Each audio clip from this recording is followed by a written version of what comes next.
ابن جریج نے خبر دی، انہوں نے کہا کہ میں نے ابن ابی ملیکہ سے سنا، وہ عبداللہ بن عمر رضی اللہ عنہ کے غلام نافع سے خبر دیتے تھے کہ جو بھی کھجور کا درخت پیوند لگانے کے بعد بیچا جائے اور بیچتے وقت پھلوں کا کوئی ذکر نہ ہوا ہو تو پھل اسی کے ہوں گے جس نے پیوند لگایا ہے۔ غلام اور کھیت کا بھی یہی حال ہے۔ نافع نے ان تینوں چیزوں کا نام لیا تھا۔ صحیح بخاری حدیث نمبر 2203۔ امام مالک نے خبر دی، انہیں نافع نے، انہیں عبداللہ بن عمر رضی اللہ عنہ نے، کہ رسول اللہ صلی اللہ علیہ وسلم نے فرمایا، اگر کسی نے کھجور کے ایسے درخت بیچے ہوں جن کو پیوندی کیا جا چکا تھا تو اس کا پھل بیچنے والے ہی کا رہتا ہے، البتہ اگر خریدنے والے نے شرط لگا دی ہو کہ پھل سمیت سودا ہو رہا ہے تو پھل بھی خریدار کی ملکیت میں آ جائیں گے۔ صحیح بخاری حدیث نمبر 2204۔ لیث نے بیان کیا، ان سے نافع نے، ان سے عبداللہ بن عمر رضی اللہ عنہ نے بیان کیا کہ نبی کریم صلی اللہ علیہ وسلم نے مزابنہ سے منع فرمایا، یعنی باغ کے پھلوں کو اگر وہ کھجور ہیں تو ٹوٹی ہوئی کھجور کے بدلے ناپ کر بیچا جائے، اور اگر انگور ہیں تو اسے خشک انگور کے بدلے ناپ کر بیچا جائے، اور اگر وہ کھیتی ہے تو ناپ کر غلے کے بدلے بیچا جائے۔ آپ صلی اللہ علیہ وسلم نے ان تمام قسموں کے لین دین سے منع فرمایا ہے۔ صحیح بخاری حدیث نمبر 2205۔ لیث نے بیان کیا، ان سے نافع نے اور ان سے عبداللہ بن عمر رضی اللہ عنہ نے، کہ نبی کریم صلی اللہ علیہ وسلم نے فرمایا، جس شخص نے بھی کسی کھجور کے درخت کو پیوندی بنایا پھر اس درخت ہی کو بیچ دیا تو اس موسم کا پھل اسی کا ہوگا جس نے پیوندی کیا ہے، لیکن اگر خریدار نے پھلوں کی بھی شرط لگا دی ہے تو یہ امر دیگر ہے۔ صحیح بخاری حدیث نمبر 2206۔ عمر بن یونس نے بیان کیا، انہوں نے کہا کہ مجھ سے میرے باپ نے بیان کیا، انہوں نے کہا کہ مجھ سے اسحاق بن ابی طلحہ انصاری نے بیان کیا، اور ان سے انس بن مالک رضی اللہ عنہ نے بیان کیا کہ نبی کریم صلی اللہ علیہ وسلم نے محاقلہ، مخازرہ، ملامسہ، منابزہ اور مزابنہ سے منع فرمایا ہے۔ صحیح بخاری حدیث نمبر 2207۔ اسماعیل بن جعفر نے بیان کیا، ان سے حمید نے اور ان سے انس رضی اللہ عنہ نے، کہ نبی کریم صلی اللہ علیہ وسلم نے درخت کی کھجور کو زہوہ سے پہلے ٹوٹی ہوئی کھجور کے بدلے بیچنے سے منع فرمایا۔ ہم نے پوچھا کہ زہوہ کیا ہے؟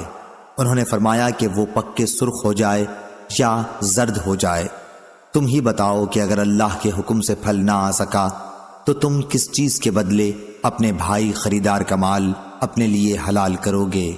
صحیح بخاری حدیث نمبر 2208۔ ابو ایوانہ نے بیان کیا، ان سے ابو بشر نے، ان سے مجاہد نے اور ان سے عبداللہ بن عمر رضی اللہ عنہ نے، کہ میں رسول کریم صلی اللہ علیہ وسلم کی خدمت میں حاضر تھا۔ آپ صلی اللہ علیہ وسلم کھجور کا گابھا کھا رہے تھے۔ اسی وقت میں آپ نے فرمایا کہ درختوں میں ایک درخت مرد مومن کی مثال ہے۔ میرے دل میں آیا کہ کہوں کہ یہ کھجور کا درخت ہے، لیکن حاضرین میں ہی سب سے چھوٹی عمر کا تھا، اس لیے بطور ادب میں چپ رہا۔ پھر آپ صلی اللہ علیہ وسلم نے خود ہی فرمایا کہ وہ کھجور کا درخت ہے۔ صحیح بخاری حدیث نمبر 2209۔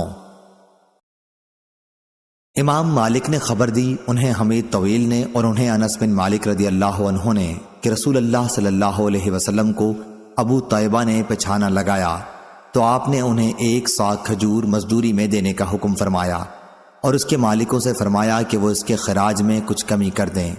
صحیح بخاری حدیث نمبر 2210۔ سفیان نے بیان کیا، ان سے ہشام نے، ان سے عروہ نے اور ان سے عائشہ رضی اللہ عنہا نے، کہ معاویہ رضی اللہ عنہ کی والدہ حضرت ہندہ رضی اللہ عنہا نے رسول کریم صلی اللہ علیہ وسلم سے کہا کہ ابو سفیان بخیل آدمی ہے، تو کیا اگر میں ان کے مال میں سے چھپا کر کچھ لے لیا کروں تو کوئی حرج ہے؟ آپ صلی اللہ علیہ وسلم نے فرمایا کہ تم اپنے لیے اور اپنے بیٹوں کے لیے نیک نیتی کے ساتھ اتنا لے سکتی ہو جو تم سب کے لیے کافی ہو جایا کرے۔ صحیح بخاری حدیث نمبر 2211۔ ہشام نے خبر دی، دوسری سند محمد نے بیان کیا، کہا کہ میں نے عثمان بن فرقد سے سنا، انہوں نے کہا کہ میں نے ہشام بن عروہ سے سنا، وہ اپنے باپ سے بیان کرتے تھے کہ انہوں نے عائشہ رضی اللہ عنہا سے سنا، وہ فرماتی تھیں کہ قرآن کی آیت جو شخص مالدار ہو وہ اپنی زیر پرورش یتیم کا مال ہضم کرنے سے اپنے کو بچائے، اور جو فقیر ہو وہ نیک نیتی کے ساتھ اس میں سے کھا لے۔ یہ آیت یتیموں کے ان سرپرستوں کے متعلق نازل ہوئی تھی جو ان کی اور ان کے مال کی نگرانی اور دیکھ بھال کرتے ہوں، کہ اگر وہ فقیر ہیں تو اس خدمت کے عوض نیک نیتی کے ساتھ اس میں سے کھا سکتے ہیں۔ صحیح بخاری حدیث نمبر 2212۔ معمر نے خبر دی، انہیں زہری نے، انہیں ابو سلمہ نے اور انہیں جابر رضی اللہ عنہ نے کہ رسول اللہ صلی اللہ علیہ وسلم نے شفاع کا حق ہر اس مال میں قرار دیا تھا جو تقسیم نہ ہوا ہو، لیکن جب اس کی حد بندی ہو جائے اور راستے بھی پھیر دیے جائیں تو اب شفاع کا حق باقی نہیں رہا۔ صحیح بخاری حدیث نمبر 2213۔ معمر نے بیان کیا، ان سے زاہری نے، ان سے ابو سلمہ بن عبد الرحمن نے اور ان سے حضرت جابر بن عبداللہ رضی اللہ عنہ نے بیان کیا کہ نبی کریم صلی اللہ علیہ وسلم نے ہر ایسے مال میں شفاع کا حق قائم رکھا جو تقسیم نہ ہوا ہو، لیکن جب اس کی حدود قائم ہو گئی ہوں اور راستہ بھی پھیر دیا گیا ہو تو اب شفاع کا حق باقی نہیں رہا۔ صحیح بخاری حدیث نمبر 2214۔ موسیٰ بن عقبہ نے خبر دی، انہیں نافع نے اور انہیں عبداللہ بن عمر رضی اللہ عنہ نے نبی کریم صلی اللہ علیہ وسلم سے کہ آپ صلی اللہ علیہ وسلم نے فرمایا، 3 شخص کہیں باہر جا رہے تھے کہ اچانک بارش ہونے لگی۔ انہوں نے ایک پہاڑ کے غار میں جا کر پناہ لی۔ اتفاق سے پہاڑ کی ایک چٹان اوپر سے لڑکی اور اس غار کے منہ کو بند کر دیا جس میں یہ تینوں پناہ لیے ہوئے تھے۔ اب ایک نے دوسرے سے کہا کہ اپنے سب سے اچھے عمل کا جو تم نے کبھی کیا ہو نام لے کر اللہ تعالیٰ سے دعا کرو۔ اس پر ان میں سے ایک نے یہ دعا کی، اے اللہ، میرے ماں باپ بہت ہی بوڑھے تھے، میں باہر لے جا کر اپنے مویشی چراتا تھا، پھر جب شام کو واپس آتا تو ان کا دودھ نکالتا اور برتن میں پہلے اپنے والدین کو پیش کرتا، جب میرے والدین پی چکتے تو پھر بچوں کو اور اپنی بیوی کو پلاتا۔ اتفاق سے ایک رات واپسی میں دیر ہو گئی اور جب میں گھر لوٹا تو والدین سو چکے تھے۔ اس نے کہا کہ پھر میں نے پسند نہیں کیا کہ انہیں جگاؤں، بچے میرے قدموں میں بھوکے پڑے رو رہے تھے، میں برابر دودھ کا پیالہ لیے والدین کے سامنے اسی طرح کھڑا رہا جہاں تک کہ صبح ہو گئی۔ اے اللہ، اگر تیرے نزدیک بھی میں نے یہ کام صرف تیری رضا حاصل کرنے کے لیے کیا تھا تو ہمارے لیے اس چٹان کو ہٹا کر اتنا راستہ تو بنا دے کہ ہم آسمان کو تو دیکھ سکیں۔ حضرت صلی اللہ علیہ وسلم نے فرمایا، چنانچہ وہ پتھر کچھ ہٹ گیا۔ دوسرے شخص نے دعا کی، اے اللہ، تو خوب جانتا ہے کہ مجھے اپنے چچا کی ایک لڑکی سے اتنی زیادہ محبت تھی جتنی ایک مرد کو کسی عورت سے ہو سکتی ہے۔ اس لڑکی نے کہا، تم مجھ سے اپنی خواہش اس وقت تک پوری نہیں کر سکتے جب تک مجھے 100 اشرفی نہ دے دو۔ میں نے ان کے حاصل کرنے کی کوشش کی اور آخر اتنی اشرفی جمع کر لی۔ پھر جب میں اس کی دونوں رانوں کے درمیان بیٹھا تو وہ بولی، اللہ سے ڈر اور مہر کو ناجائز طریقے پر نہ توڑ۔ اس پر میں کھڑا ہو گیا اور میں نے اسے چھوڑ دیا۔ اب اگر تیرے نزدیک بھی میں نے یہ عمل تیری ہی رضا کے لیے کیا تھا تو ہمارے لیے نکلنے کا راستہ بنا دے۔ حضرت صلی اللہ علیہ وسلم نے فرمایا، چنانچہ وہ پتھر 2/3 ہٹ گیا۔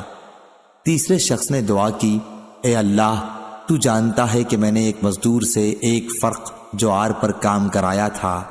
جب میں نے اس کی مزدوری اسے دے دی تو اس نے لینے سے انکار کر دیا۔ میں نے اس جوار کو لے کر بو دیا، کھیتی جب کٹی تو اس میں اتنی جوار پیدا ہوئی کہ اس میں سے میں نے 1 بیل اور 1 چرواہا خرید لیا۔ کچھ عرصے بعد پھر اس نے آ کر مزدوری مانگی کہ خدا کے بندے مجھے میرا حق دے دے۔ میں نے کہا کہ اس بیل اور اس کے چرواہے کے پاس جاؤ کہ یہ تمہارے ہی ملک ہیں۔ اس نے کہا کہ مجھ سے مذاق کرتے ہو۔ میں نے کہا میں مذاق نہیں کرتا، واقعی یہ تمہارے ہی ہیں۔ تو اے اللہ، اگر تیرے نزدیک یہ کام میں نے صرف تیری رضا حاصل کرنے کے لیے کیا تھا تو یہاں ہمارے لیے اس چٹان کو ہٹا کر راستہ بنا دے۔ چنانچہ وہ غار پورا کھل گیا اور وہ تینوں شخص باہر آ گئے۔ صحیح بخاری حدیث نمبر 2215۔ معتمر بن سلیمان نے بیان کیا، ان سے ان کے والد نے، ان سے ابو عثمان نے، ان سے عبد الرحمن بن ابی بکر رضی اللہ عنہ نے بیان کیا کہ ہم رسول اللہ صلی اللہ علیہ وسلم کی خدمت میں موجود تھے کہ ایک مستنڈا لمبے قد والا مشرک بکریاں ہانکتا ہوا آیا۔ آپ نے اس سے فرمایا کہ یہ بیچنے کے لیے ہیں یا عطیہ ہیں، یا آپ صلی اللہ علیہ وسلم نے یہ فرمایا کہ یہ بیچنے کے لیے ہیں یا ہبا کرنے کے لیے؟ اس نے کہا کہ نہیں بلکہ بیچنے کے لیے ہیں۔ چنانچہ آپ نے اس سے ایک بکری خرید لی۔ صحیح بخاری حدیث نمبر 2216۔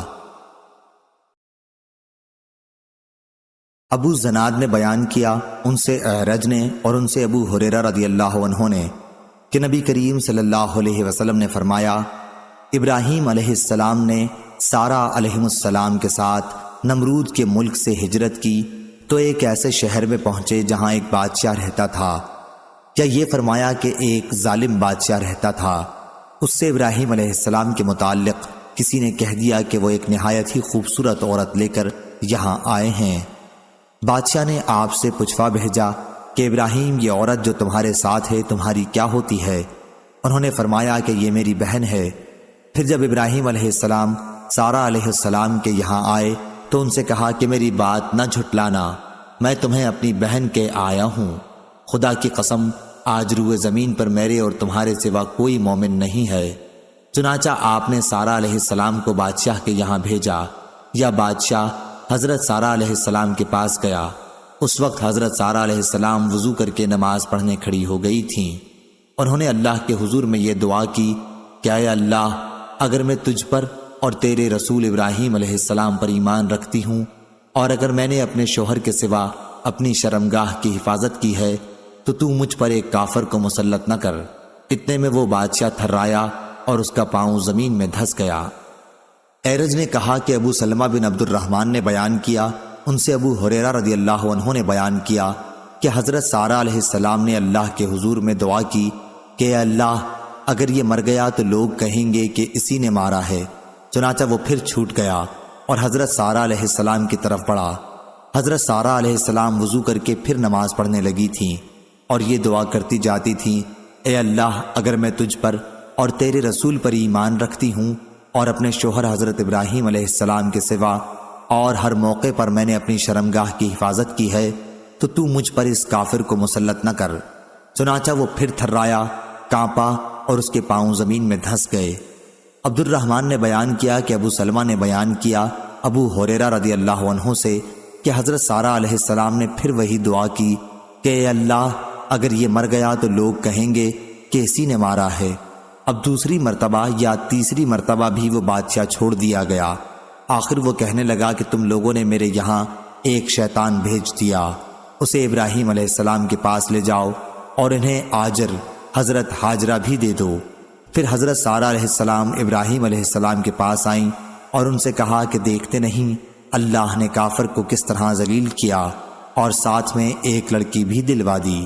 صحیح بخاری حدیث نمبر 2217۔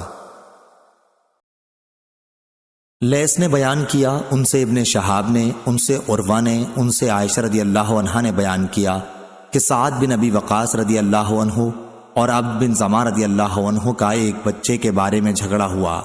سعد رضی اللہ عنہ نے کہا کہ یا رسول اللہ صلی اللہ علیہ وسلم، یہ میرے بھائی عتبہ بن ابی وقاص کا بیٹا ہے، اس نے وصیت کی تھی کہ یہ اب اس کا بیٹا ہے، آپ خود میرے بھائی سے اس کی مشابہت دیکھ لیں۔ لیکن عبد بن زمہ رضی اللہ عنہ نے کہا کہ یا رسول اللہ صلی اللہ علیہ وسلم، یہ تو میرا بھائی ہے، میرے باپ کے بستر پر پیدا ہوا ہے اور اس کی باندی کے پیٹ کا ہے۔ حضرت صلی اللہ علیہ وسلم نے بچے کی صورت دیکھی تو صاف عتبہ سے ملتی تھی، لیکن آپ نے یہی فرمایا کہ اے عبد، یہ بچہ تیرے ہی ساتھ رہے گا، کیونکہ بچہ فراش کے تابع ہوتا ہے اور زانی کے حصے میں صرف پتھر ہے۔ اور اے سودا بنت زمہ رضی اللہ عنہا، اس لڑکے سے تو پردہ کیا کر۔ چنانچہ سودا رضی اللہ عنہا نے پھر اسے کبھی نہیں دیکھا۔ صحیح بخاری حدیث نمبر 2218۔ عبد الرحمن بن عوف رضی اللہ عنہ نے صہیب رضی اللہ عنہ سے کہا، اللہ سے ڈر اور اپنے باپ کے سوا کسی اور کا بیٹا نہ بن۔ صہیب رضی اللہ عنہ نے کہا کہ اگر مجھے اتنی دولت بھی مل جائے تو بھی میں یہ کہنا پسند نہیں کرتا، مگر واقعہ یہ ہے کہ میں تو بچپن ہی میں چرا لیا گیا تھا۔ صحیح بخاری حدیث نمبر 2219۔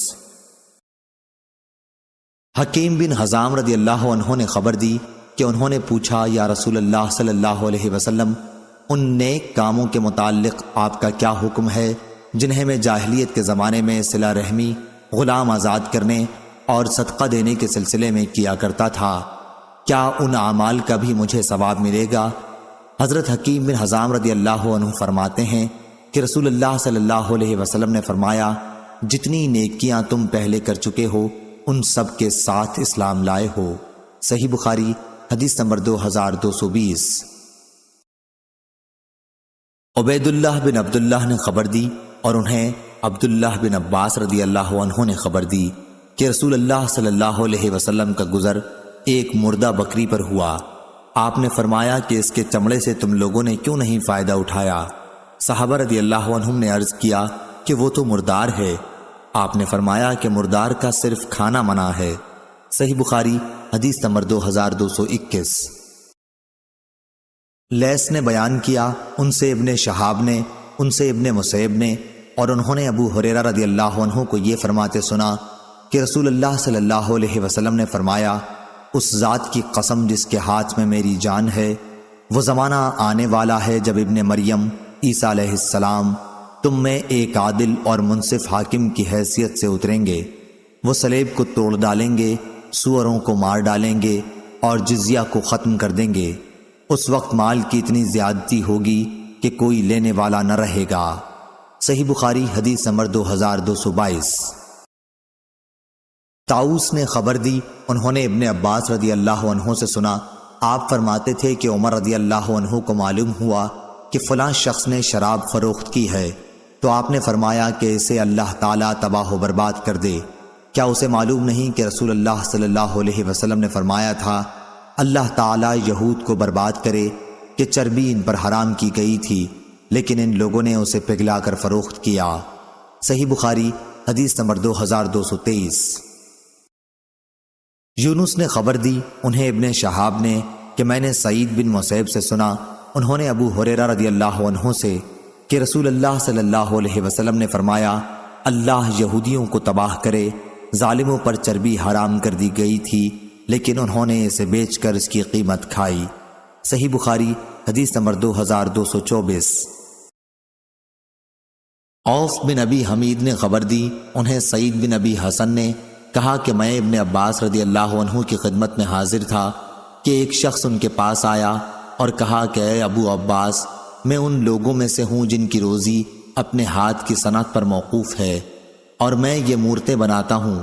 ابن عباس رضی اللہ عنہ نے اس پر فرمایا کہ میں تمہیں صرف وہی بات بتلاؤں گا جو میں نے رسول اللہ صلی اللہ علیہ وسلم سے سنی ہے۔ انہوں نے کہا کہ میں نے آپ صلی اللہ علیہ وسلم کو یہ فرماتے سنا تھا کہ جس نے بھی کوئی مورت بنائی تو اللہ تعالیٰ اسے اس وقت تک عذاب کرتا رہے گا جب تک وہ شخص اپنی مورت میں جان نہ ڈال دے، اور وہ کبھی اس میں جان نہیں ڈال سکتا۔ یہ سن کر اس شخص کا سانس چڑھ گیا اور چہرہ زرد پڑ گیا۔ ابن عباس رضی اللہ عنہ نے فرمایا کہ افسوس، اگر تم مورتیں بنانا ہی چاہتے ہو تو ان درختوں کی اور ہر اس چیز کی جس میں جان نہیں ہے مورتیں بنا سکتے ہو۔ ابو عبداللہ امام بخاری نے کہا کہ سعید بن ابی عروبہ نے نضر بن انس سے صرف یہی ایک حدیث سنی ہے۔ صحیح بخاری حدیث نمبر 2225۔ اعمش نے بیان کیا، ان سے ابو زحا نے، ان سے مسروق نے، ان سے عائشہ رضی اللہ عنہا نے بیان کیا کہ جب سورہ بقرہ کی تمام آیتیں نازل ہو چکیں تو نبی کریم صلی اللہ علیہ وسلم باہر تشریف لائے اور فرمایا کہ شراب کی سوداگری حرام قرار دی گئی ہے۔ صحیح بخاری حدیث نمبر 2226۔ یحییٰ بن سلیم نے بیان کیا، ان سے اسماعیل بن امیہ نے، ان سے سعید بن ابی سعید نے، اور ان سے ابو ہریرہ رضی اللہ عنہ نے کہ رسول اللہ صلی اللہ علیہ وسلم نے فرمایا، اللہ تعالیٰ کا ارشاد ہے کہ 3 طرح کے لوگ ایسے ہوں گے جن کا قیامت کے دن میں مدعی بنوں گا۔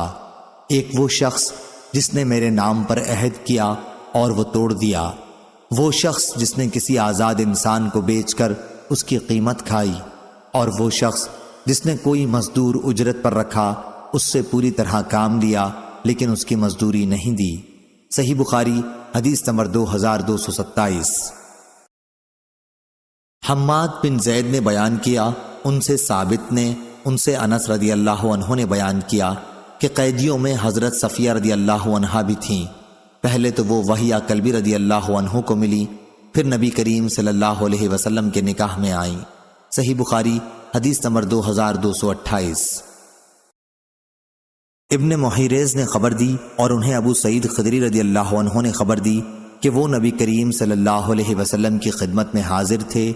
ایک انصاری صحابی نے نبی کریم صلی اللہ علیہ وسلم سے پوچھا کہ یا رسول اللہ، لڑائی میں ہم لونڈیوں کے پاس جمع کے لیے جاتے ہیں، ہمارا ارادہ انہیں بیچنے کا بھی ہوتا ہے، تو آپ عزل کر لینے کے متعلق کیا فرماتے ہیں؟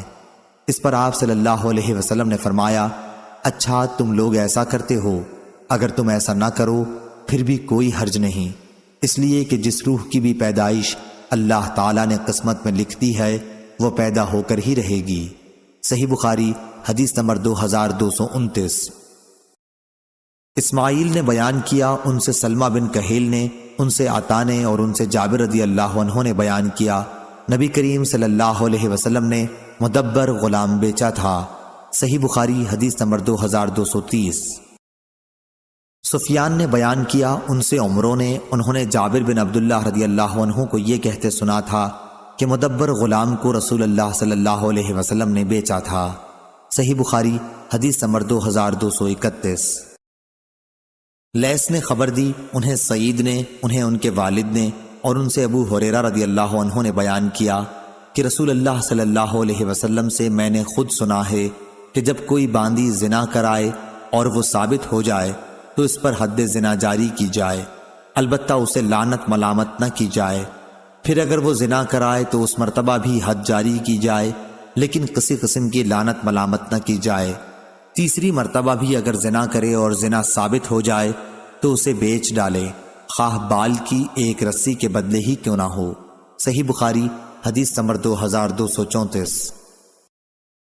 یعقوب بن عبد الرحمن نے بیان کیا، ان سے عمرو بن ابی عمرو نے اور ان سے انس بن مالک رضی اللہ عنہ نے بیان کیا کہ جب نبی کریم صلی اللہ علیہ وسلم خیبر تشریف لائے اور اللہ تعالیٰ نے قلعہ فتح کرا دیا تو آپ صلی اللہ علیہ وسلم کے سامنے صفیہ بنت حیی بن اخطب رضی اللہ عنہ کے حسن کی تعریف کی گئی۔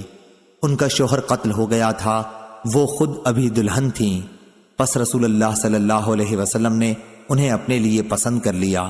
پھر روانگی ہوئی، جب آپ صلی اللہ علیہ وسلم صدا روحا پہنچے تو پڑاؤ ہوا اور آپ صلی اللہ علیہ وسلم نے وہیں ان کے ساتھ خلوت کی، پھر ایک چھوٹے دسترخوان پر حیض تیار کر کے رکھوایا اور رسول اللہ صلی اللہ علیہ وسلم نے صحابہ رضی اللہ عنہم سے فرمایا کہ اپنے قریب کے لوگوں کو ولیمہ کی خبر کر دو۔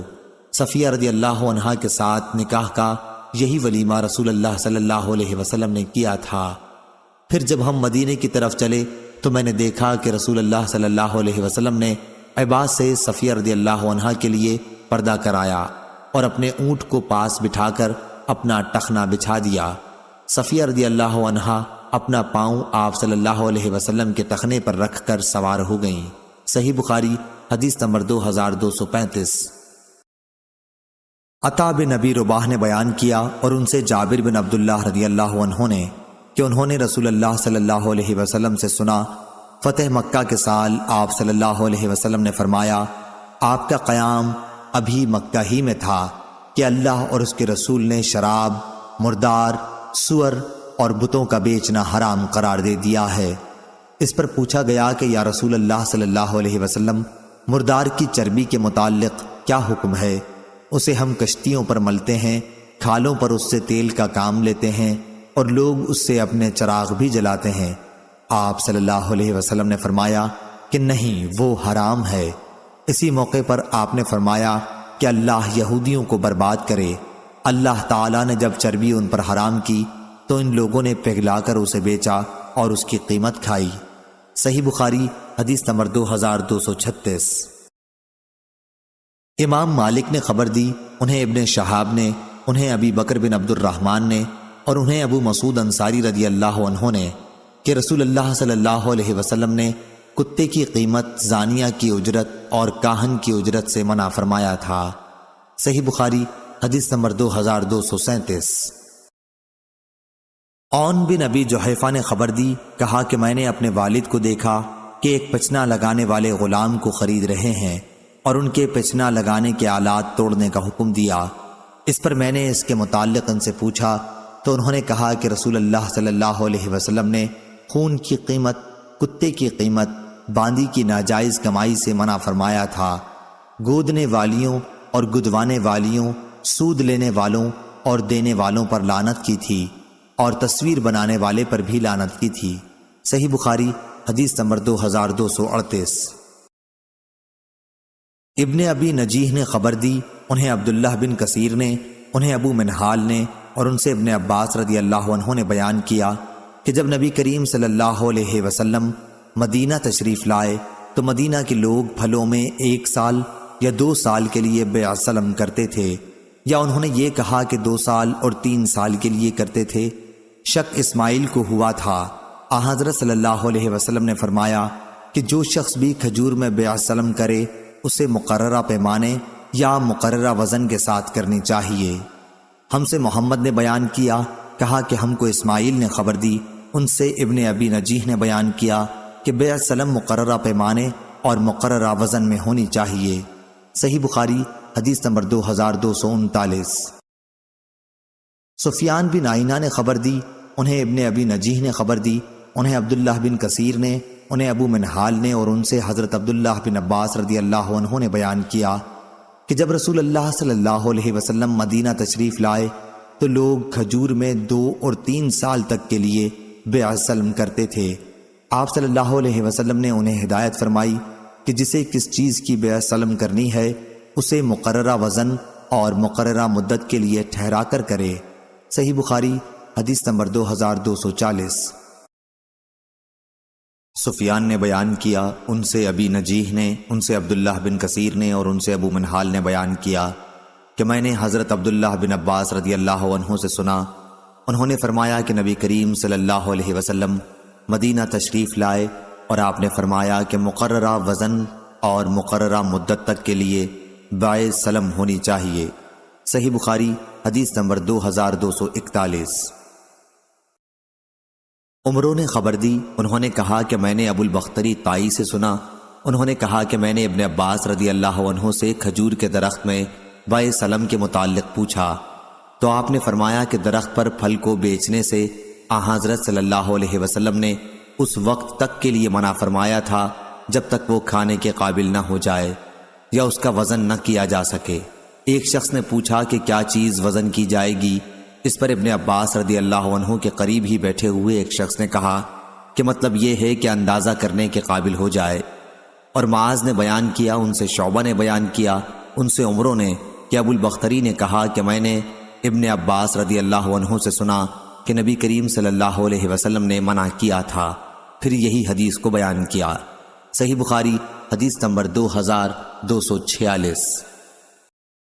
اعمش نے بیان کیا، ان سے ابراہیم نے، ان سے اسود نے بیان کیا، ان سے ام المومنین حضرت عائشہ صدیقہ رضی اللہ عنہا نے بیان کیا کہ رسول اللہ صلی اللہ علیہ وسلم نے ایک یہودی سے ادھار غلہ خریدا اور اپنی لوہے کی زرہ اس کے پاس گروی رکھی۔ صحیح بخاری حدیث نمبر 2251۔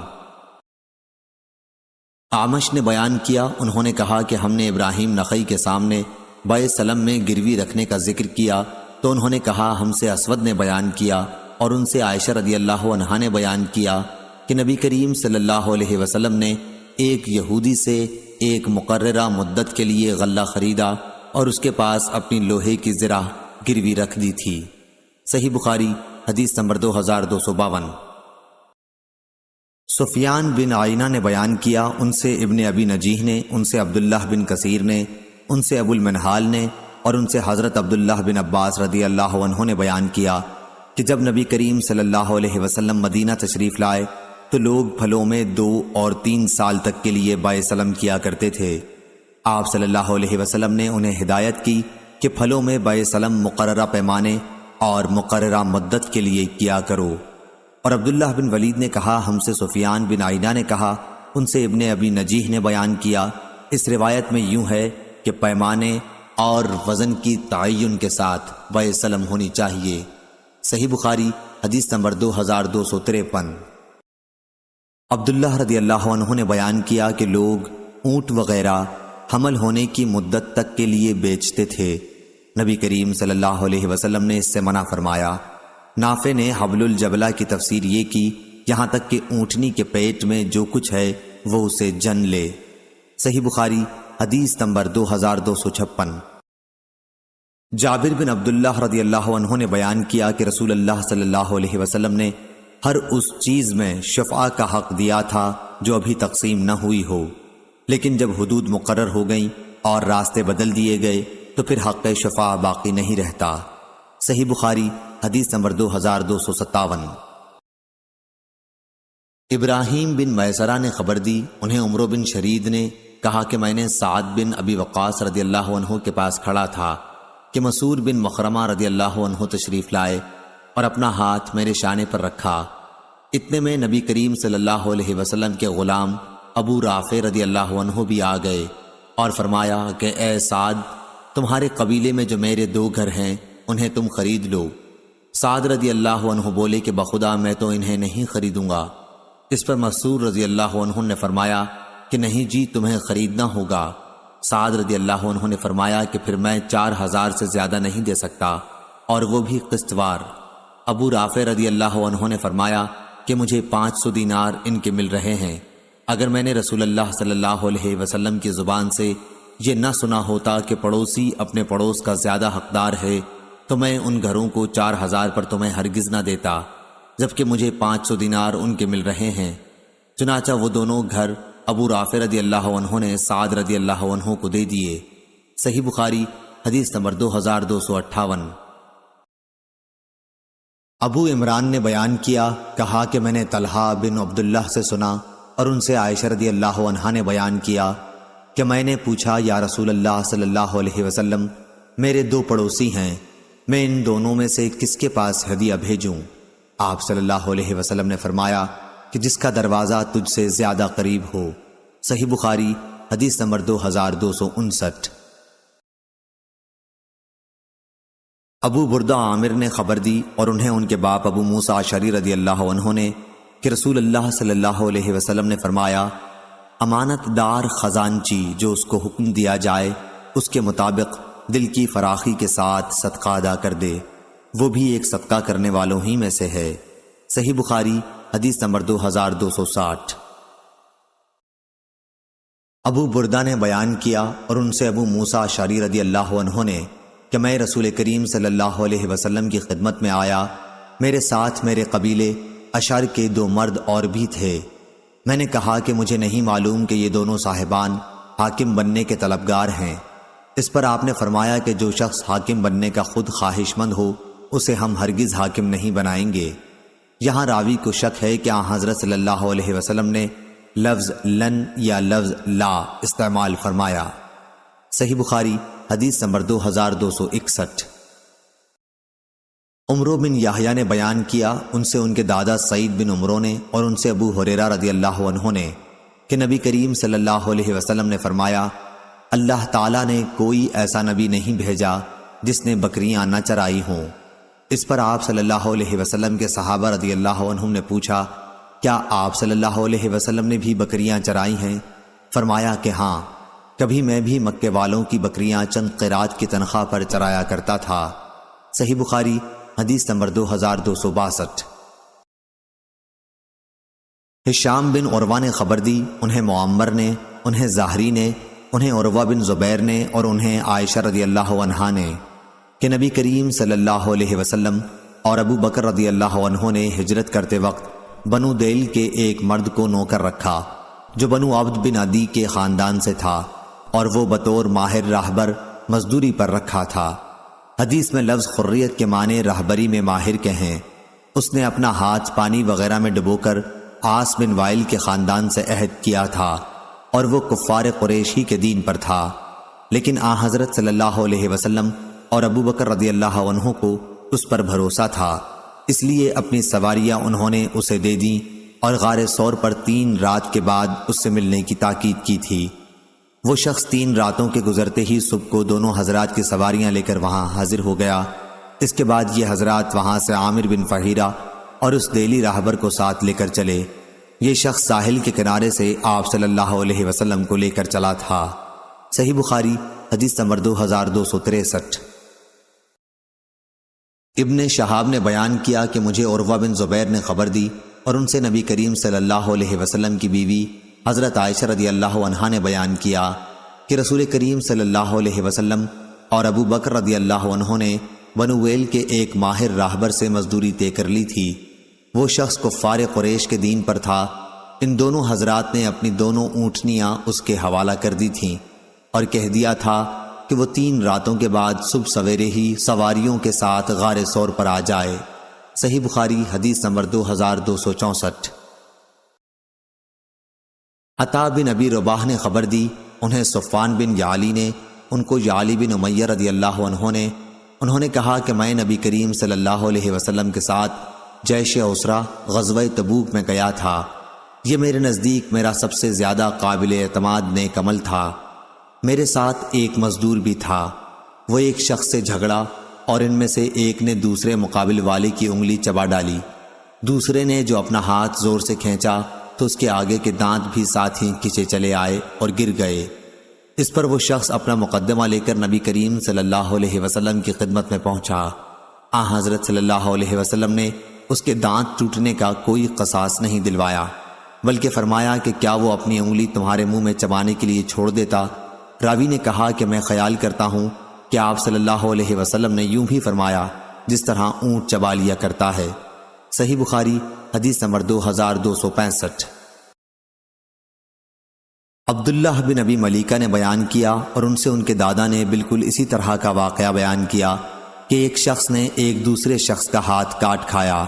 دوسرے نے اپنا ہاتھ کھینچا تو اس کاٹنے والے کا دانت ٹوٹ گیا اور ابو بکر رضی اللہ عنہ نے اس کا کوئی قصاص نہیں دلوایا۔ صحیح بخاری حدیث نمبر 2266۔ عمرو بن دینار نے سعید بن جبیر سے خبر دی۔ یہ دونوں حضرات سعید بن جبیر سے اپنی روایتوں میں ایک دوسرے سے کچھ زیادہ روایت کرتے ہیں۔ ابن جریج نے کہا میں نے یہ حدیث اوروں سے بھی سنی ہے۔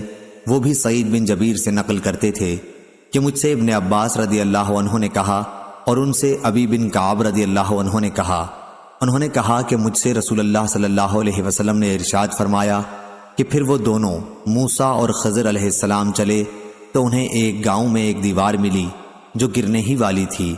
سعید نے کہا خضر علیہ السلام نے اپنے ہاتھ سے اس طرح اشارہ کیا اور ہاتھ اٹھایا، وہ دیوار سیدھی ہو گئی۔ یعلی نے کہا میرا خیال ہے کہ سعید نے کہا خضر علیہ السلام نے دیوار کو اپنے ہاتھ سے چھوا اور وہ سیدھی ہو گئی۔ تب موسیٰ علیہ السلام بولے کہ اگر آپ چاہتے تو اس کام کی مزدوری لے سکتے تھے۔ سعید نے کہا حضرت موسیٰ علیہ السلام کی مراد یہ تھی کہ کوئی ایسی چیز مزدوری میں آپ کو لینی چاہیے تھی جسے ہم کھا سکتے، کیونکہ بستی والوں نے ان کو کھانا نہیں کھلایا تھا۔ صحیح بخاری حدیث نمبر 2267۔ حماد بن زید نے بیان کیا، ان سے ایوب سختیانی نے، ان سے نافع نے، ان سے ابن عمر رضی اللہ عنہ نے کہ نبی کریم صلی اللہ علیہ وسلم نے فرمایا تمہاری اور یہود و نصارہ کی مثال ایسی ہے کہ کسی شخص نے کئی مزدور کام پر لگائے اور کہا کہ میرا کام ایک قرات صبح سے دوپہر تک کون کرے گا؟ اس پر یہودیوں نے صبح سے دوپہر تک کا کام کیا۔ پھر اس نے کہا کہ آدھے دن سے عصر تک ایک قرات پر میرا کام کون کرے گا؟ چنانچہ یہ کام پھر نصارہ نے کیا۔ پھر اس شخص نے کہا کہ عصر کے وقت سے سورج ڈوبنے تک میرا کام 2 قرات پر کون کرے گا؟ اور تم امت محمدیہ ہی وہ لوگ ہو جن کو یہ درجہ حاصل ہوا۔ اس پر یہود و نصارہ نے برا مانا اور وہ کہنے لگے کہ کام تو ہم زیادہ کریں اور مزدوری ہمیں کم ملے۔ پھر اس شخص نے کہا کہ اچھا یہ بتاؤ کیا تمہارا حق تمہیں پورا نہیں ملا؟ سب نے کہا کہ ہمیں تو ہمارا حق پورا مل گیا۔ اس شخص نے کہا کہ پھر یہ میرا فضل ہے، میں جسے چاہوں زیادہ دوں۔ صحیح بخاری حدیث نمبر 2268۔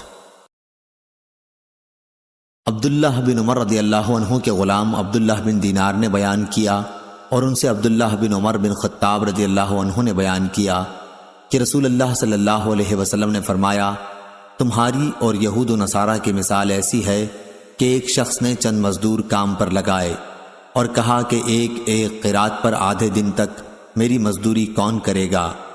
پس یہود نے ایک قرات پر یہ مزدوری کی۔ پھر نصارہ نے بھی ایک ایک قرات پر کام کیا، پھر تم لوگوں نے عصر سے مغرب تک دو دو قرات پر کام کیا۔ اس پر یہود و نصارہ غصہ ہو گئے کہ ہم نے کام تو زیادہ کیا اور مزدوری ہم کو کم ملی۔ اس پر اس شخص نے کہا کہ کیا میں نے تمہارا حق ذرہ برابر بھی مارا ہے؟ انہوں نے کہا کہ نہیں۔ پھر اس شخص نے کہا کہ یہ میرا فضل ہے، جسے چاہوں زیادہ دیتا ہوں۔ صحیح بخاری حدیث نمبر 2269۔ یحییٰ بن سلیم نے بیان کیا، ان سے اسماعیل بن امیہ نے، ان سے سعید بن ابی سعید نے، اور ان سے ابو ہریرہ رضی اللہ عنہ نے کہ نبی کریم صلی اللہ علیہ وسلم نے بتلایا کہ اللہ تعالیٰ کا فرمان ہے کہ 3 قسم کے لوگ ایسے ہیں کہ جن کا قیامت میں خود مدعی بنوں گا۔ ایک تو وہ شخص جس نے میرے نام پہ عہد کیا اور پھر وعدہ خلافی کی، دوسرا وہ جس نے کسی آزاد آدمی کو بیچ کر اس کی قیمت کھائی، اور تیسرا وہ شخص جس نے کسی کو مزدور کیا، پھر کام تو اس سے پورا لیا لیکن اس کی مزدوری نہ دی۔ صحیح بخاری حدیث نمبر 2270۔ ابو اسامہ نے بیان کیا، ان سے برید بن عبداللہ نے، ان سے ابو بردہ نے، اور ان سے ابو موسیٰ اشعری رضی اللہ عنہ نے کہ نبی کریم صلی اللہ علیہ وسلم نے فرمایا، مسلمانوں کی اور یہود و نصارہ کی مثال ایسی ہے کہ ایک شخص نے چند آدمیوں کو مزدور کیا کہ یہ سب اس کا ایک کام صبح سے رات تک مقررہ اجرت پر کریں۔ چنانچہ کچھ لوگوں نے یہ کام دوپہر تک کیا، پھر کہنے لگے کہ ہمیں تمہاری اس مزدوری کی ضرورت نہیں ہے جو تم نے ہم سے طے کی ہے، بلکہ جو کام ہم نے کر دیا وہ بھی غلط رہا۔ اس پر اس شخص نے کہا کہ ایسا نہ کرو، اپنا کام پورا کر لو اور اپنی پوری مزدوری لے جاؤ، لیکن انہوں نے انکار کر دیا اور کام چھوڑ کر چلے گئے۔ آخر اس نے دوسرے مزدور لگائے اور ان سے کہا کہ باقی دن پورا کر لو تو میں تمہیں وہی مزدوری دوں گا جو پہلے مزدوروں سے طے کی تھی۔ چنانچہ انہوں نے کام شروع کیا، لیکن عصر کی نماز کا وقت آیا تو انہوں نے بھی یہی کہا کہ ہم نے جو تمہارا کام کر دیا ہے وہ بالکل بیکار رہا، وہ مزدوری بھی تم اپنے پاس ہی رکھو جو تم نے ہم سے طے کی تھی۔ اس شخص نے ان کو سمجھایا کہ اپنا باقی کام پورا کر لو، دن بھی اب تھوڑا ہی باقی رہ گیا ہے، لیکن وہ نہ مانے۔ آخر اس شخص نے دوسرے مزدور لگائے کہ یہ دن کا جو حصہ باقی رہ گیا ہے اس میں یہ کام کر دیں۔ چنانچہ ان لوگوں نے سورج غروب ہونے تک دن کے بقیہ حصے میں کام پورا کیا، اور پہلے اور دوسرے مزدوروں کی مزدوری بھی سب انہی کو ملی۔ تو مسلمانوں کی اور اس نور کی جس کو انہوں نے قبول کیا یہی مثال ہے۔ صحیح بخاری حدیث نمبر 2271۔ سالم بن عبداللہ نے بیان کیا، ان سے عبداللہ بن عمر رضی اللہ عنہ نے بیان کیا کہ میں نے نبی کریم صلی اللہ علیہ وسلم سے سنا، آپ صلی اللہ علیہ وسلم نے فرمایا کہ پہلی امت کے 3 آدمی کہیں سفر میں جا رہے تھے۔ رات ہونے پر رات گزارنے کے لیے انہوں نے ایک پہاڑ کے غار میں پناہ لی اور اس میں اندر داخل ہو گئے۔ اتنے میں پہاڑ سے ایک چٹان لڑکی اور اس نے غار کا منہ بند کر دیا۔ سب نے کہا کہ اب اس غار سے تمہیں کوئی چیز نکالنے والی نہیں سوائے اس کے کہ تم سب اپنے سب سے زیادہ اچھے عمل کو یاد کر کے اللہ تعالیٰ سے دعا کرو۔ اس پر ان میں سے ایک شخص نے اپنی دعا شروع کی کہ اے اللہ، میرے ماں باپ بہت بوڑھے تھے اور میں روزانہ ان سے پہلے گھر میں کسی کو بھی دودھ نہیں پلاتا تھا، نہ اپنے بال بچوں کو اور نہ اپنے غلام وغیرہ کو۔ ایک دن مجھے ایک چیز کی تلاش میں رات ہو گئی اور جب میں گھر واپس ہوا تو وہ میرے ماں باپ سو چکے تھے۔ پھر میں نے ان کے لیے شام کا دودھ نکالا، جب ان کے پاس لایا تو وہ سوئے ہوئے تھے۔ مجھے یہ بات ہرگز اچھی معلوم نہیں ہوئی کہ ان سے پہلے اپنے بال بچوں یا اپنے کسی غلام کو دودھ پلاؤں، اس لیے میں ان کے سرہانے کھڑا رہا۔ دودھ کا پیالہ میرے ہاتھ میں تھا اور میں ان کے جاگنے کا انتظار کر رہا تھا، یہاں تک کہ صبح ہو گئی۔ اب میرے ماں باپ جاگے اور انہوں نے اپنا شام کا دودھ اس وقت پیا۔ اے اللہ، اگر میں نے یہ کام محض تیری رضا حاصل کرنے کے لیے کیا تھا تو اس چٹان کی آفت کو ہم سے ہٹا دے۔ اس دعا کے نتیجے میں وہ غار تھوڑا سا کھل گیا، مگر نکلنا اب بھی ممکن نہ تھا۔ رسول کریم صلی اللہ علیہ وسلم نے فرمایا کہ پھر دوسرے نے دعا کی، اے اللہ، میرے چچا کی ایک لڑکی تھی جو سب سے زیادہ مجھے محبوب تھی، میں نے اس کے ساتھ برا کام کرنا چاہا لیکن اس نے نہ مانا۔ اسی زمانے میں 1 سال قحط پڑا تو وہ میرے پاس آئی، میں نے اسے 120 دینار اس شرط پر دیے کہ وہ خلوت میں مجھ سے برا کام کرائے، چنانچہ وہ راضی ہو گئی۔ اب میں اس پر قابو پا چکا تھا، لیکن اس نے کہا کہ تمہارے لیے میں جائز نہیں کرتی کہ اس مہر کو تم حق کے بغیر توڑو۔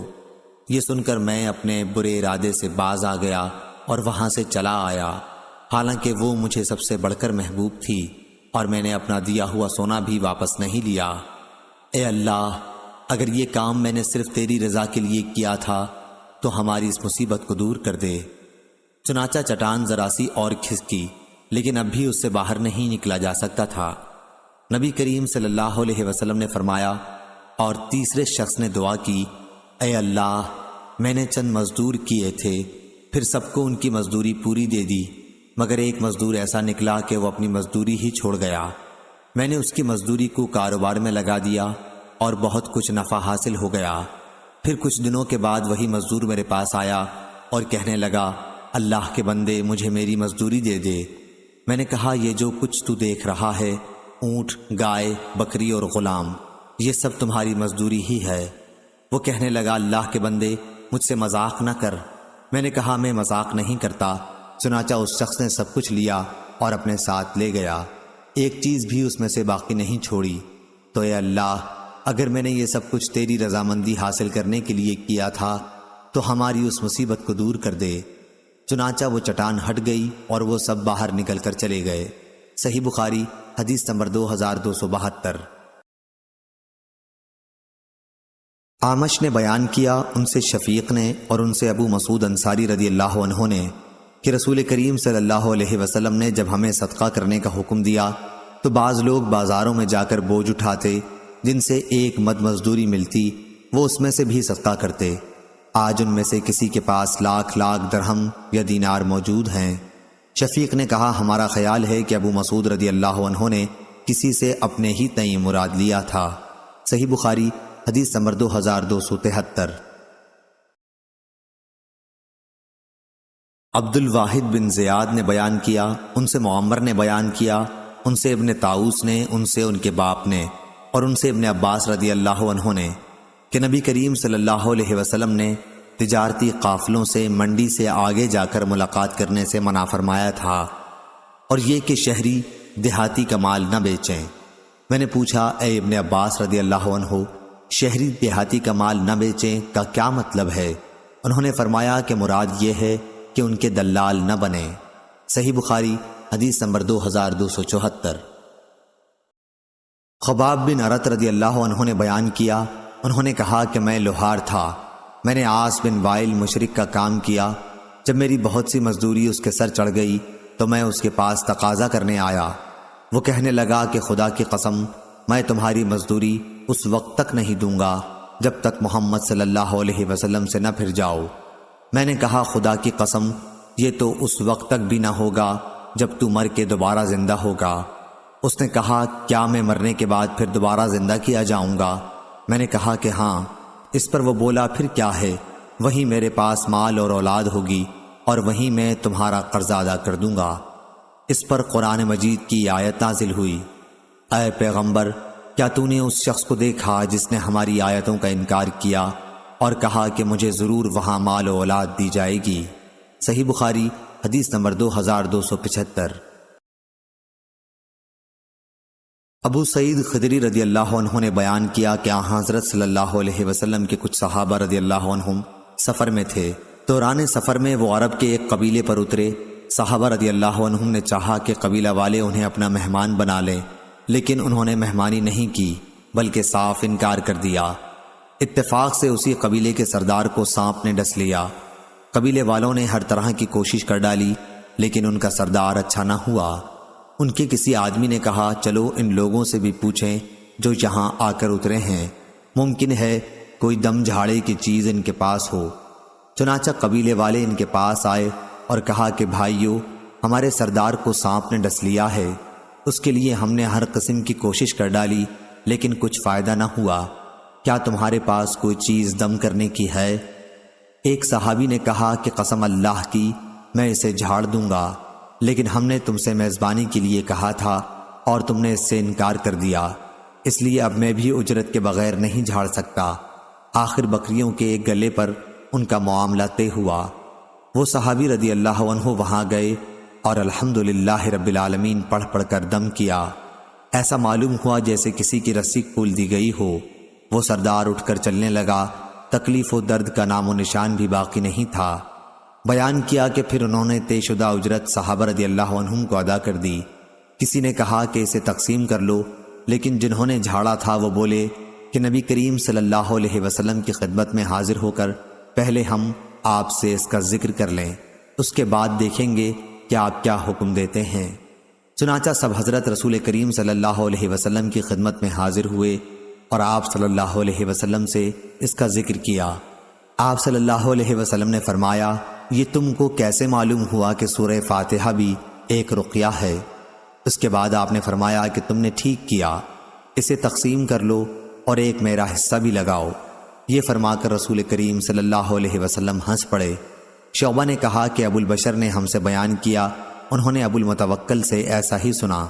صحیح بخاری حدیث نمبر 2276۔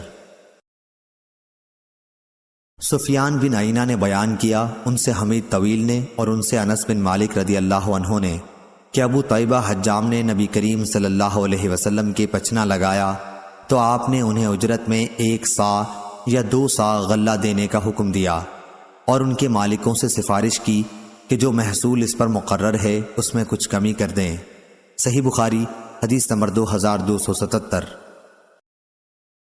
وہیب نے بیان کیا، کہا کہ ہم سے ابن طاؤس نے بیان کیا، ان سے ان کے باپ نے اور ان سے ابن عباس رضی اللہ عنہ نے بیان کیا کہ نبی کریم صلی اللہ علیہ وسلم نے پچنا لگوایا اور پچنا لگانے والے کو اجرت بھی دی۔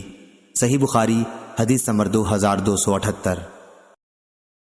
یزید بن زری نے بیان کیا، ان سے خالد، ان سے اکرمہ نے اور ان سے ابن عباس رضی اللہ عنہ نے بیان کیا کہ نبی کریم صلی اللہ علیہ وسلم نے پچنا لگوایا اور پچنا لگانے والے کو اجرت بھی دی۔ اگر اس میں کوئی کراہت ہوتی تو آپ صلی اللہ علیہ وسلم کاہے کو دیتے؟ صحیح بخاری حدیث نمبر 2279۔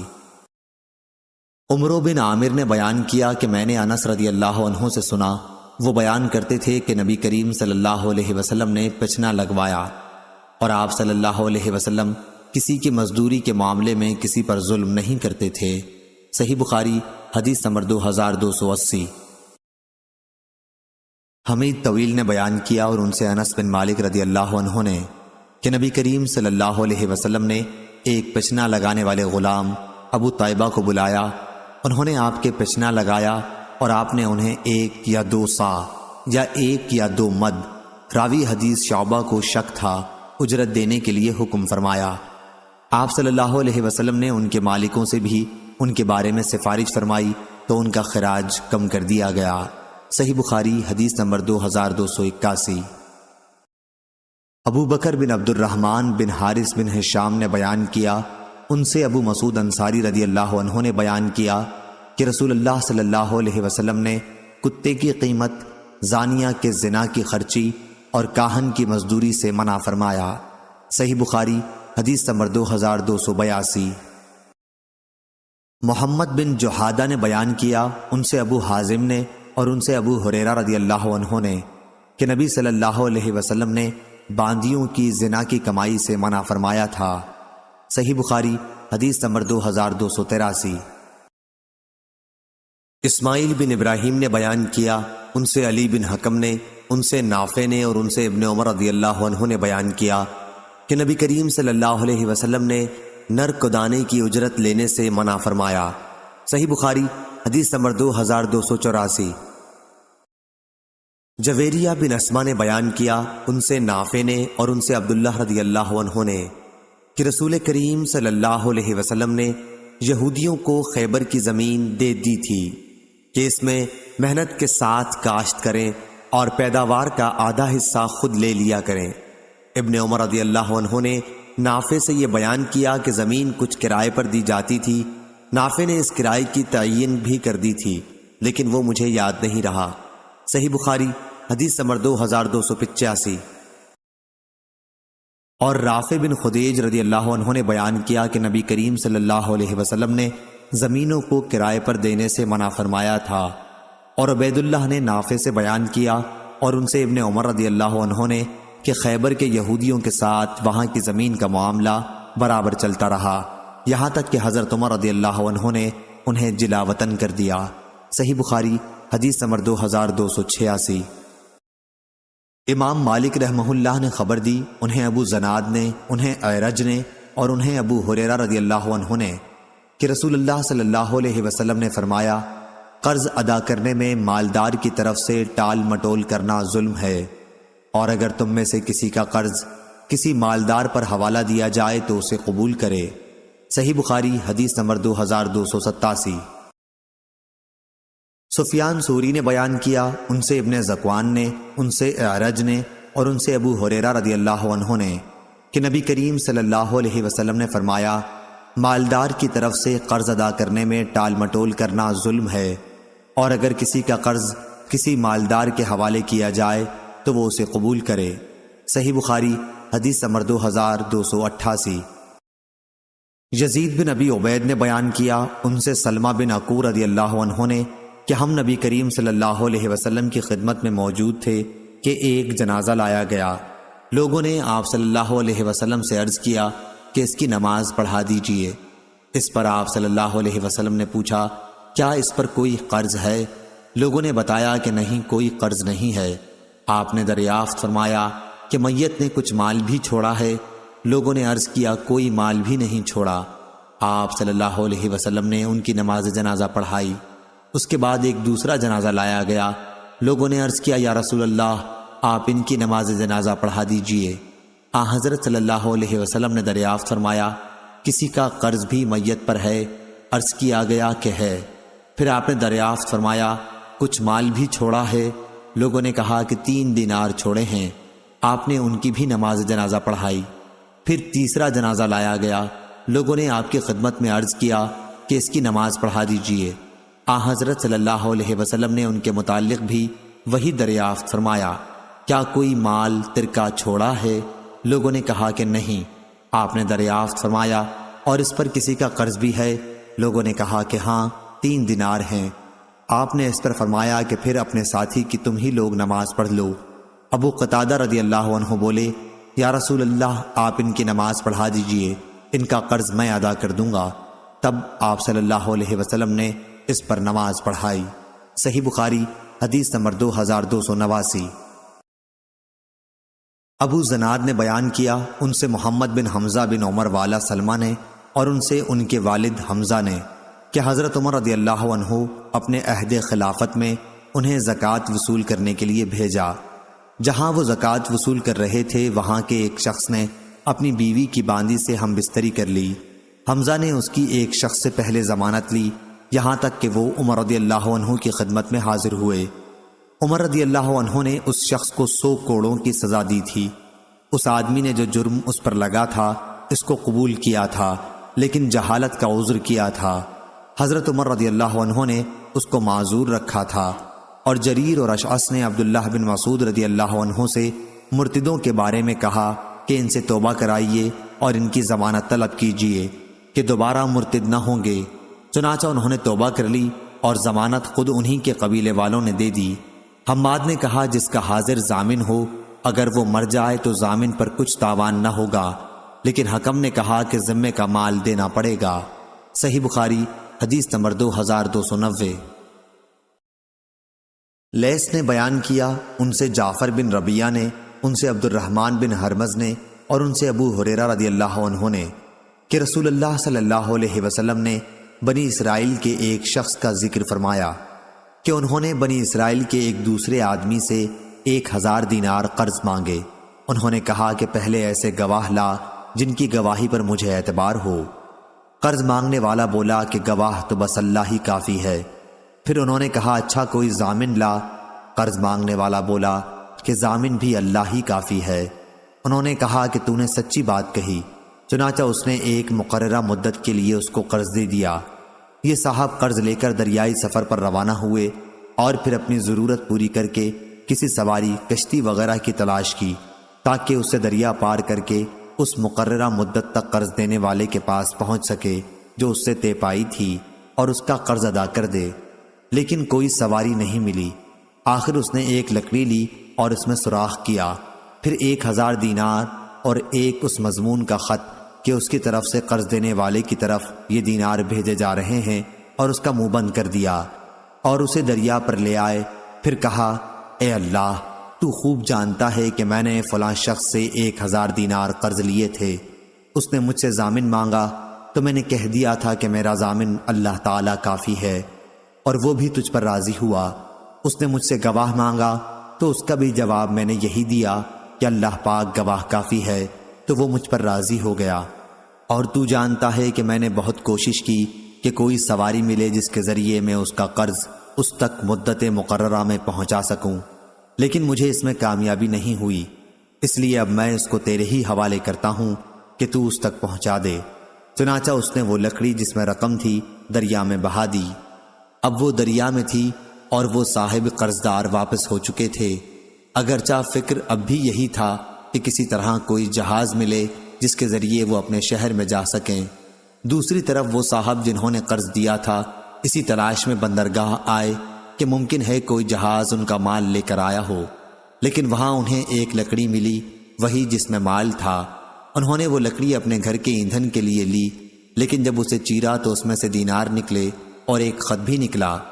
کچھ دنوں کے بعد جب وہ صاحب اپنے شہر آئے تو قرض خواہ کے گھر آئے، اور یہ خیال کر کے کہ شاید وہ لکڑی نہ مل سکی ہو، دوبارہ 1000 دینار ان کی خدمت میں پیش کر دیے، اور کہا کہ اللہ کی قسم، میں تو برابر اسی کوشش میں رہا کہ کوئی جہاز ملے تو تمہارے پاس تمہارا مال لے کر پہنچوں، لیکن اس دن سے پہلے جب کہ میں یہاں پہنچنے کے لیے سوار ہوا مجھے اپنی کوششوں میں کامیابی نہیں ہوئی۔ پھر انہوں نے پوچھا، اچھا یہ تو بتاؤ کہ کوئی چیز کبھی تم نے میرے نام بھیجی تھی؟ مقروض نے جواب دیا، بتا تو رہا ہوں آپ کو کہ کوئی جہاز مجھے اس جہاز سے پہلے نہیں ملا جس سے میں آج پہنچا ہوں۔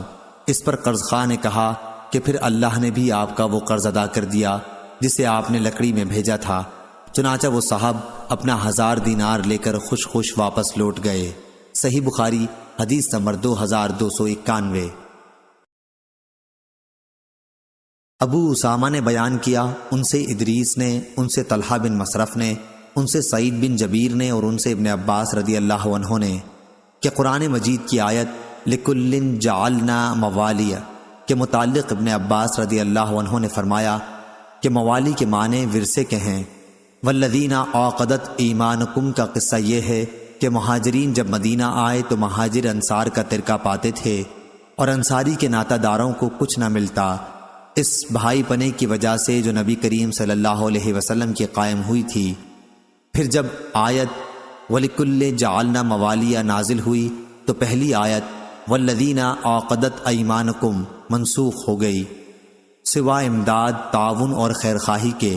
البتہ میراث کا حکم جو انصار و مہاجرین کے درمیان مواخات کی وجہ سے تھا وہ منسوخ ہو گیا، اور وصیت جتنی چاہے کی جا سکتی ہے، جیسی اور شخصوں کے لیے بھی ہو سکتی ہے۔ تہائی ترکے میں سے وصیت کی جا سکتی ہے جس کا نفاذ کیا جائے گا۔ صحیح بخاری حدیث نمبر 2292۔ اسماعیل بن جعفر نے بیان کیا، ان سے حمید نے اور ان سے انس رضی اللہ عنہ نے کہ جب عبد الرحمن بن عوف رضی اللہ عنہ ہمارے یہاں آئے تھے تو رسول اللہ صلی اللہ علیہ وسلم نے ان کا بھائی چارہ سعد بن ربی رضی اللہ عنہ سے کرایا تھا۔ صحیح بخاری حدیث نمبر 2293۔ عاصم بن سلیمان نے بیان کیا، کہا کہ میں نے انس رضی اللہ عنہ سے پوچھا، کیا آپ کو یہ بات معلوم نہیں کہ نبی کریم صلی اللہ علیہ وسلم نے ارشاد فرمایا تھا اسلام میں جاہلیت والے غلط قسم کے عہد و پیمان نہیں ہیں؟ تو انہوں نے کہا کہ نبی کریم صلی اللہ علیہ وسلم نے خود انصار اور قریش کے درمیان میرے گھر میں عہد و پیمان کرایا تھا۔ صحیح بخاری حدیث نمبر 2294۔ ابو عاصم نے بیان کیا، ان سے یزید بن ابی عبید نے، ان سے سلمہ بن عقور رضی اللہ عنہ نے کہ نبی کریم صلی اللہ علیہ وسلم کے یہاں نماز پڑھنے کے لیے کسی کا جنازہ آیا۔ آپ نے دریافت فرمایا، کیا اس میت پر کسی کا قرض تھا؟ لوگوں نے کہا کہ نہیں۔ آپ نے ان کی نماز جنازہ پڑھا دی۔ پھر ایک اور جنازہ آیا، آپ نے دریافت فرمایا، میت پر کسی کا قرض تھا؟ لوگوں نے کہا ہاں تھا۔ یہ سن کر آپ نے فرمایا کہ پھر اپنے ساتھی کی تم ہی نماز پڑھ لو۔ ابو قتادہ رضی اللہ عنہ نے عرض کیا، یا رسول اللہ صلی اللہ علیہ وسلم، ان کا قرض میں ادا کر دوں گا۔ تب آپ صلی اللہ علیہ وسلم نے ان کی نماز جنازہ پڑھائی۔ صحیح بخاری حدیث نمبر 2295۔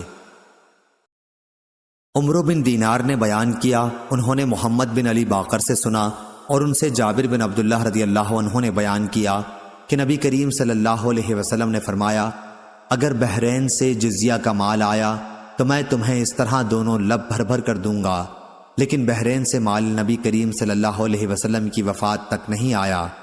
پھر جب اس کے بعد وہاں سے مال آیا تو ابو بکر رضی اللہ عنہ نے اعلان کرا دیا کہ جس سے بھی نبی کریم صلی اللہ علیہ وسلم کا کوئی وعدہ ہو یا آپ پر کسی کا قرض ہو وہ ہمارے یہاں آ جائے۔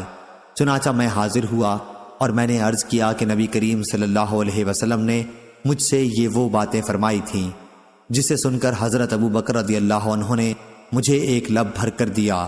میں نے اسے شمار کیا تو وہ 500 کی رقم تھی۔ پھر فرمایا کہ اس کی دگنا اور لے لو۔ صحیح بخاری حدیث نمبر 2296۔ عروہ بن زبیر نے خبر دی کہ نبی کریم صلی اللہ علیہ وسلم کی زوجہ مطہرہ حضرت عائشہ رضی اللہ عنہا نے بیان کیا کہ میں نے جب سے ہوش سنبھالا تو اپنے والدین کو اسی دین اسلام کا پیروکار پایا۔ اور ابو صالح سلیمان نے بیان کیا کہ مجھ سے عبداللہ بن مبارک نے بیان کیا، ان سے یونس نے اور ان سے زہری نے بیان کیا کہ مجھے عروہ بن زبیر نے خبر دی، اور ان سے عائشہ رضی اللہ عنہا نے بیان کیا کہ میں نے جب ہوش سنبھالا تو اپنے والدین کو دین اسلام کا پیروکار پایا۔ کوئی دن ایسا نہیں گزرتا تھا جب رسول اللہ صلی اللہ علیہ وسلم ہمارے یہاں صبح و شام دونوں وقت تشریف نہ لاتے ہوں۔ پھر جب مسلمانوں کو بہت زیادہ تکلیف ہونے لگی تو ابو بکر رضی اللہ عنہ نے بھی ہجرت حبشہ کا ارادہ کیا۔ جب آپ برق الغماد پہنچے تو وہاں آپ کی ملاقات قارہ کے سردار مالک بن دغنہ سے ہوئی۔ اس نے پوچھا، ابو بکر کہاں کا ارادہ ہے؟